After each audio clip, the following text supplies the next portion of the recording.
Hello guys, nadadayro ni home service ang atong location sa Basak, San Nicolas, Cebu City.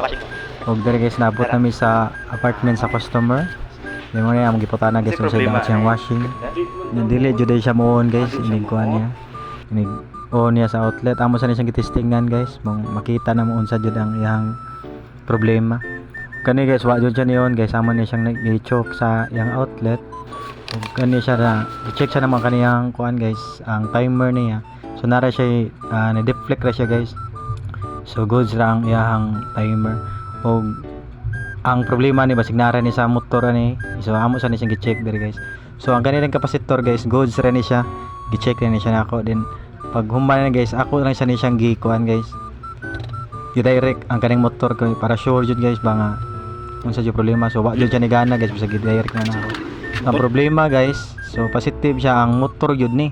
So ang resistance ato siyang gikuha guys, light blue orange siya kay 32.5 ohms. Then ang light blue nga og yellow sa 7.2 ohms. Kung pasabutan ni guys, shorted ang iyang kuan guys, iyang motor. So dili normal ang iyang reading. So amo lang siyang gikuan ni guys, gi-power ang customer sa online og ibag-o nga wash motor.